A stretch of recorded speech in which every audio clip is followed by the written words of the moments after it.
watching The Morning Show from your local news leader.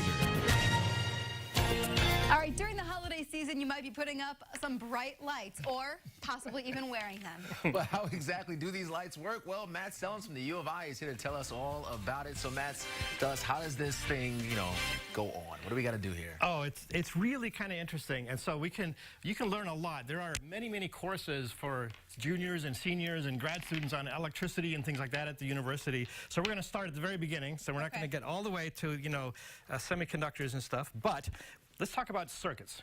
Okay. So if I hand you a battery, and I hand you a wire, and I hand you a bulb, and I say, make this thing light up, and I won't do it because maybe it'll take a while to sort of get it right.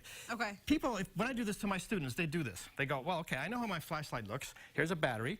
If I just take the bulb and I put it on like top like this, it should go, wait, the bulb must be broken. It's not working right. You need this little guy. So, yeah, how come you need that little guy? Can you tell me? It's because electricity has to have some place to go. So here on this battery, there's a plus on the top and there's a minus on the bottom. So you can think of the charges wanting to go out the plus, through the light bulb and back into the bottom. And unless you have that complete path for them to go, it's not going to work. So the way I can do this, I can just take this little wire, I can hold it on the bottom, then I can hold the wire to the side of the bulb on the top. Let's see if I can make this work. And then I hold the top of the bulb there, and it lights up. Okay?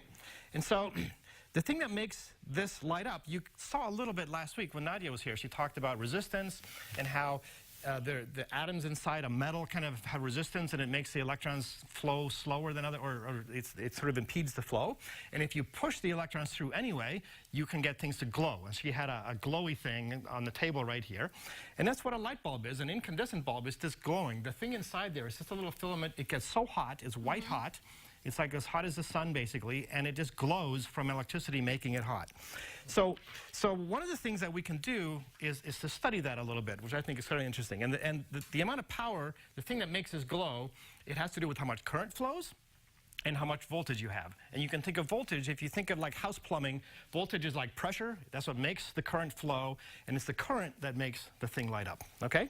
And so I have some things here that you can do at home, because a lot of people have old Christmas tree lights or holiday lights, right, that don't work anymore because one bulb goes out and the whole thing doesn't work, and then you throw the whole thing out. Well, instead of doing that, just take it and cut it apart so you get a few bulbs in a row like that, and you can strip the wires with some wire strippers.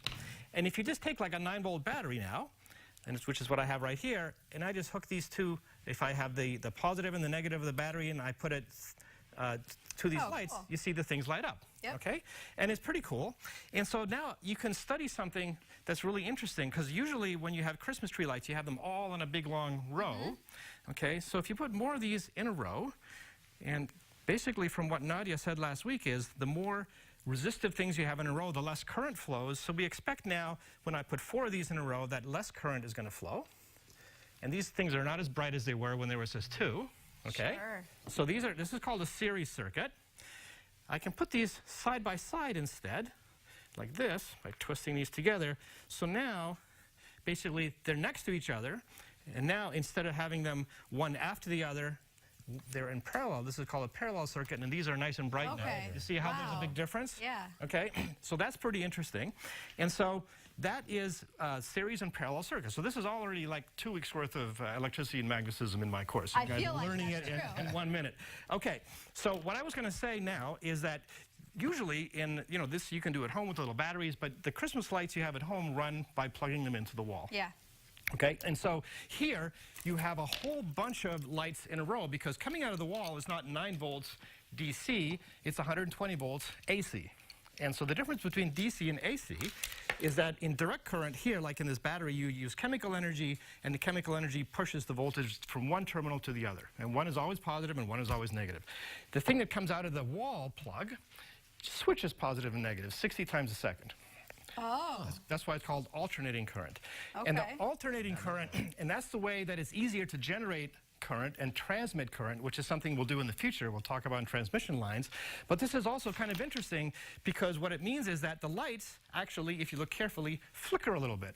Because if you're switching the voltage from positive to negative and then negative to positive, the current that's flowing through this light bulb first goes this way, then it goes this way, then it goes this way again. Huh. Okay, and so the light bulb lights up a little bit, and then it sort of cools off a bit because the current has to switch directions. For a little while, it's actually 0. Okay, and so do we good? We're starting to... We're almost okay. All right, so what we'll do then, when we come back next week. All right, I'm going to show you the difference between these incandescent bulb and the LED bulbs, because you can actually, with the LED bulbs, you can see how the light switches. You can actually see them flickering, and you can see the things turning off and turning on with a little gadget that I brought. So we'll do that next week when we come back. Looking forward to it. Very All good. right. Continuing the holiday spirit next week. Mats, thanks so much. We'll be right back. And remember, of course, to send Mats or Nadia your questions on our Morning Show Facebook page.